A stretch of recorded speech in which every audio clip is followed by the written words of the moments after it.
And I have the same experience when I did a film in Kashmir. It was an amazing experience going with the Kashmir Liberation Front and realized that my friend Yasin Malik, that used to be a guerrilla fighter and the #1 wanted by the Indian government, everyone interviewed him when he was a guerrilla fighter, what they call terrorist or whatever.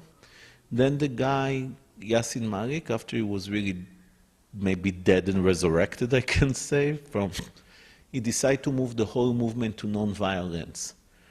I can say that there is like a million Kashmiri that support a non-violence resistance to India. They're all Muslims, they all want the Pandit, the Hindu, to come back to Kashmir and create the culture again together of a Hindu-Muslim culture. Nobody wants to report on it. It doesn't fit the structure of the West to think that there are a million Muslims that choose non-violence and want to create a bicultural state together to bring back the Kashmiri culture to the front.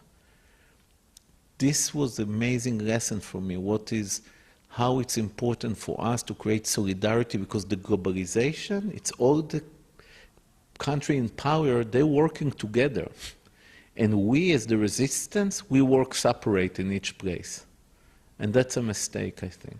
Listen, the issue is not so much information, I think. This is the naivete of people, amazing people like Noam Chomsky, for example, I think, that they think just find a way to give the people the right information and they'll change their mind. And I think there's a trauma zone that makes people blind to the true information. So I don't know how to do it. There is, by supporting DAM, the hip-hop group that are in my film, in 2 of my films they are there and I'm with them all the time. So through having rap concert, through us doing this, each one of us is a small soldier in a big war. I cannot be what I cannot be. I can be what I am, and I'm trying to make those films the best I can.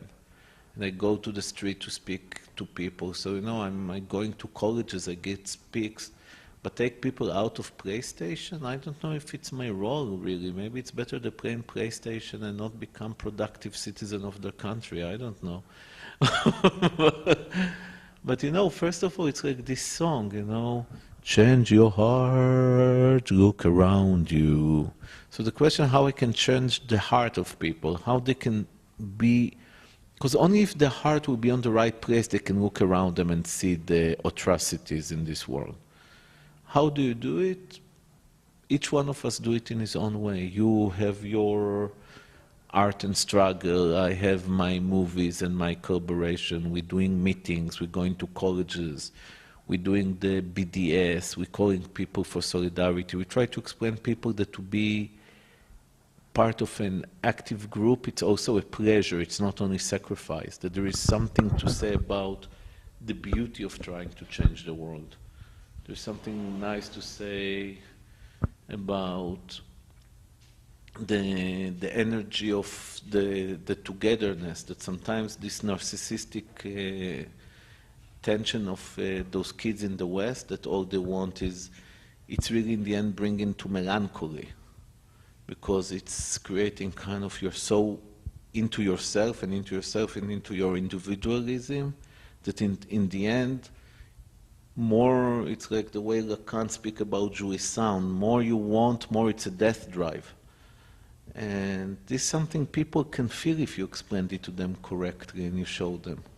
That in a funny way, when you see the kids in Greece, when they went to the street now, you saw happiness on their face. They have much more fun than playing in PlayStation.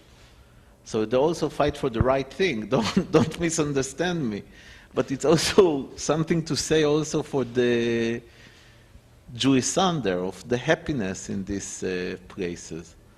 We shouldn't ignore it. We shouldn't be Puritan and say you just have to fight because this is the right cause. It's okay to say that we are a community of pleasure also.